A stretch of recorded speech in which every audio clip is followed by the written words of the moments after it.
It's the Andy Griffith Show, Facts and Trivia, with your host, Bob Snap.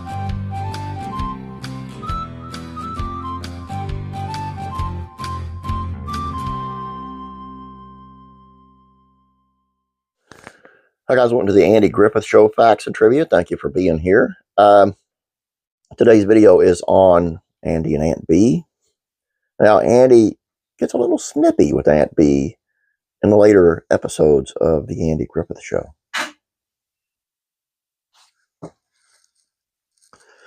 There's no disputing that the Andy Griffith Show is about as good-natured as it gets. On the rare occasion when the jail's too full, Sheriff Andy Taylor even invites prisoners into his home. There really isn't a more welcoming place in the television universe than Mayberry.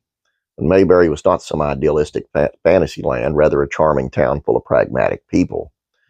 Few folks in Mayberry could rival the good sense of Andy, which is why the characters came to him for advice. But even as he was not immune to a bad mood or two throughout the show's 8 seasons, in fact, if you pay close attention when you get to the later seasons of the show, Andy begins to slip into a more sarcastic version of the character a little more often, particularly when he's dealing with his dear Aunt Bee. Take a look at this dynamic under a microscope.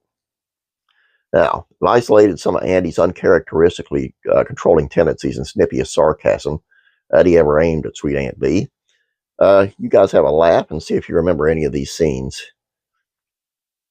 Andy's sense of sarcasm strengthens in season 5. He started noticing the writers having a little more fun with the dynamic between Andy and Aunt Bee in season 5 with the episode Aunt Bee's Romance. In a scene where Aunt Bee is excited to have received a mysterious letter, she spends a little time musing on who it could be from.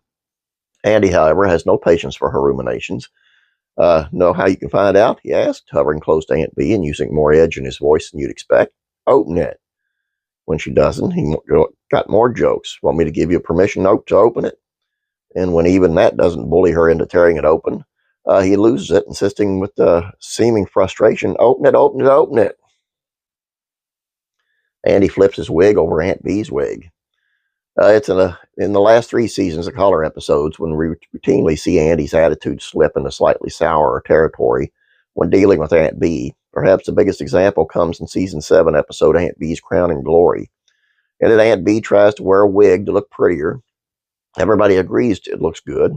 Everybody but Andy, that is. His response when he sees her new do is to decide, what? At first, Andy loses it because he thinks Aunt Bee has dyed her hair. When she assures him it's a wig, that's somehow even worse news to Andy, who insists over and over that she go back upstairs and take it off. His problem? No, I don't want people staring at you. In the end, everyone ignores Andy, and the episode ends with no harm done, despite all Andy's dramatic protest. Andy thinks Aunt Bee's too old to drive. Recurring theme in the more jagged exchanges between Andy and his aunt is the old woman's age. Andy simply doesn't think certain things should be done past a certain point of life. Case in point, driving a car. When Aunt Bee learns to drive, Andy puts his foot down and tells Aunt Bee she cannot buy a car, saying Aunt Bee is not the type of woman to drive a car. Why not, Aunt Bee asks, bewildered. Driving takes concentration, Andy said, with a sprinkling of seemingly condensation. Opie stands up for Aunt Bee, and Andy gets so mad at the well-meaning portrayal, he orders Opie to do his homework. In the end, Aunt Bee gets her way, and everyone cheers, except Andy. He just pouts. Andy rains on Aunt Bee's parade. Aunt Bee's over the moon for most of the episode Aunt Bee on TV, which sees her winning a whole bunch of kitchen appliances. Among her prize haul, though, is a genuine ranch mink that Aunt Bee just can't believe is hers. Of her prizes, she gushes. All the others are so practical, and this is so impractical. Andy ignores her clear joy in the moment to say, for this time of year, anyway, aren't you a little warm? It's 82. Aunt Bee's face falls, but Andy's little jabby line gets chuckle from the laugh track. Andy shuts down Aunt Bee's plans for a restaurant. Throughout the Andy Griffith Show, Aunt Bee is always being careful as can be that she's not getting in the way of a better life for Andy and Opie. She is endlessly giving. That's why it's so surprising anytime Andy doesn't show support for one of her spoken goals, like in Aunt Bee's restaurant. The premise of the episode is that Aunt Bee was been talked into funding the opening of a Chinese restaurant in Mayberry. When she tries to tell Andy her plan to ask for his advice, he rushes her through the news And then is so taken aback by what she says, he makes her repeat it again. That way she probably would have originally. Let the lady talk, Andy. Finally, once he understands what's going on, he says, what makes you think you know anything about running a restaurant? Aunt B stands up for herself, calling Andy's negativity a typical male attitude. Andy again teases Aunt B for her age.